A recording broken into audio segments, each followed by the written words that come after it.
but it's Rudisha pushing on ahead. Keaton also still looking good there behind, but Karki is doing his best to hold on, but none of them are good enough to hold on to Rudisha. Aman is now... Olympic champion and world record holder David Lekuta Rudisha makes running look so easy. Watching his fluid, powerful paces pound the track almost in slow motion hides the fact that he is literally flying. On Saturday, the 25-year-old icon returns to competition at the Diamond League in Eugene, Oregon after sitting out for over a year through injury. I'm very happy that my injury is almost now fully healed, and I've resumed back to my training, and so far I'm feeling that my body is responding very well. Since I've been out for very long, I don't want to speculate a lot, but after my first race is when actually I will know exactly where my shape is. But so far I'm very pleased with the type of training I'm doing. I'm almost doing the similar type of training that I was doing last year. Even for the most accomplished of global sports icons, a long injury layoff is a nightmare. For Rudisha, the end of his world title defense 3 months before Moscow left him with just golden memories of his astounding 2012 season to hold on to. 2012 was really a great year for me.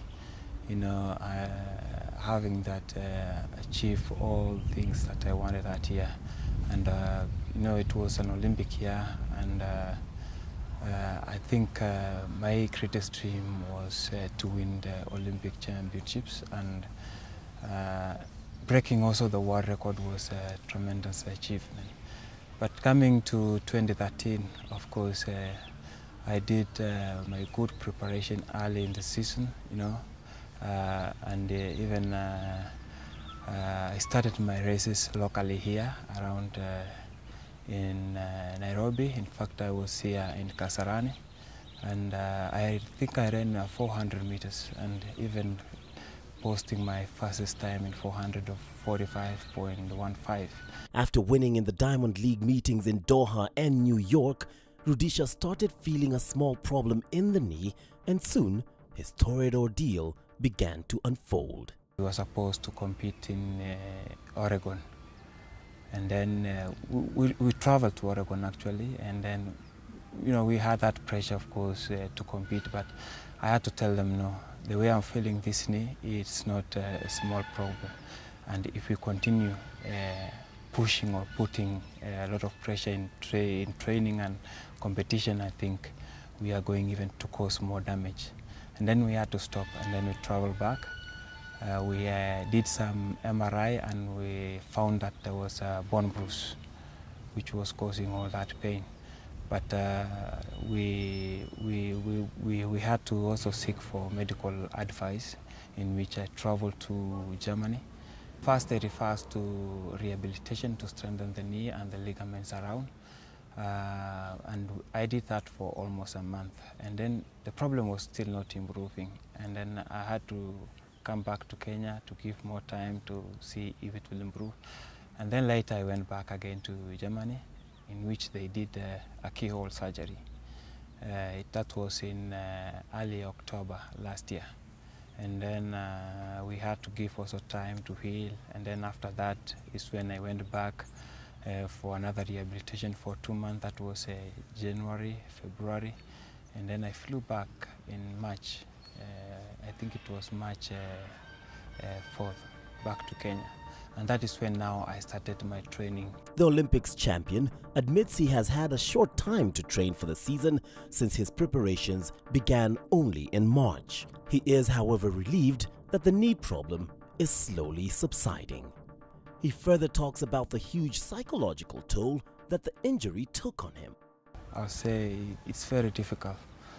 And of course, you know, when you have this problem, and most of the time I have dedicated myself for training and being in camp and training with my colleague, that has been like my field of work. And you know, to be out there without doing proper training, I think it's something very difficult. And you know, it puts you in a very difficult position, because one, you are just hanging somewhere there, and you don't know exactly when this problem is going to let you train, or when this problem is going to get out of your way and you start training. So you are like, oh, maybe it is going to improve next week, and then you have to be that optimistic. But the most important thing is to stay focused, and of course to stay motivated, and all the time you have just to be optimistic. You have to be very strong, to stay encouraged. Otherwise, it's a very difficult situation, and I would say even some of the athletes sometimes find it difficult to handle such a situation. Rudisha says staying with the right people, and especially family, encouraged him alongside his coach, Brocom O'Connell, to maintain focus and optimism. Although I've not been training fully, but you find that most of the time I've been out, in Europe, and doing this all type of rehabilitation.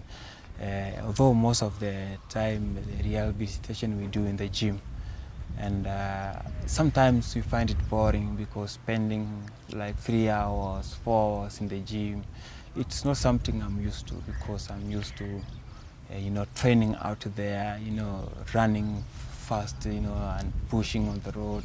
That is the feeling that I feel sometimes I'm doing something. But in the gym, you're just touching machine here and there, exercises. But all in all, I knew it's a process, and I have to do it to strengthen the problem that I have. And I knew one time when it will be okay, I'll be ready to go back on the road again. In his absence, Ethiopia's Mohamed Aman has taken the mantle, succeeding him as the world champion. Rudisha is, however, keen to reclaim his spot. He's a young, tough guy, and he's the only one who has beaten me twice over a period of some years ago. And I know he's a very tough competitor, but mostly he attacks me at the end of the season, and unfortunately it's when the weather is very bad. And he knows that normally I am also very tough, and in my races normally it's not easy. Any 800 meters athlete will tell you that. And if you go back into the records, you can see that most of my races have been running very fast time, and even pulling other athletes to run their personal best. You can even imagine an Olympic final, almost the entire field ran their personal best. And I think it's very tough, but also with such kind of a level fitness, I think you need to have done quite a good training. I'm very happy that I went to Eugene, but I didn't compete there. In fact, I even have the big numbers of Eugene, Oregon, when I was there last year, but I had to drop because of this problem. My biggest, dream at the moment, to be back, and to be back where I stopped.